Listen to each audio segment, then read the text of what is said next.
Saudara Menko PMK Muhadjir Effendi angkat bicara soal dugaan kasus kematian mahasiswi kedokteran yang diduga buntut perundungan saat mengikuti program pendidikan dokter spesialis atau PPDS. Menurut Muhadjir, senioritas pada organisasi profesi memang tidak bisa dihindari, namun perlu ada etika dan norma.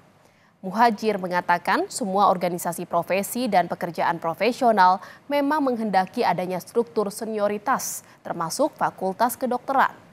Hierarki ini menurut Muhadjir berkaitan dengan uji kompetensi dokter senior yang tidak bisa dihindari. Namun menanggapi dugaan kasus perundungan ini, Muhadjir berpendapat senioritas tetap perlu etika dan norma yang ditegakkan.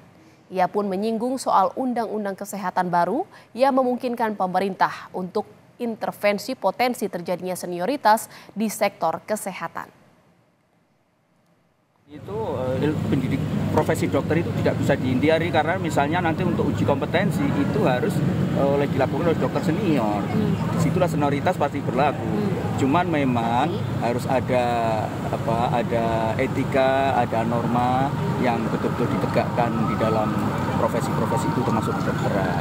Kemungkinannya gimana nih Pak? Apakah misalnya pemerintah bisa mendorong supaya ada semacam norma kan, gitu? Dengan ada undang-undang yang baru, undang-undang kesehatan yang baru, kan posisi pemerintah sangat kuat untuk bisa mengendalikan, bisa membatasi kemungkinan terjadi praktek-praktek seniority kompleks itu. Seorang mahasiswi kedokteran Universitas Diponegoro ditemukan meninggal di kamar indekosnya Minggu lalu. Jenazah mahasiswa Undip jurusan anestesi ini ditemukan oleh rekannya yang curiga kamar indekos korban terkunci dari dalam. Polisi mengungkap kondisi korban saat ditemukan ada lebam di tubuh dan ditemukan bekas suntikan yang diduga obat penenang. Anestesia paham.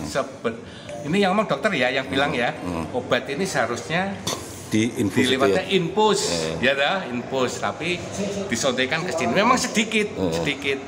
Ya mungkin Senin itu toh Senin malam itu terus sambil bisa tidur, nggak taunya mungkin ya itu tadi lah uratnya mengendor dan akhirnya gagal nafas.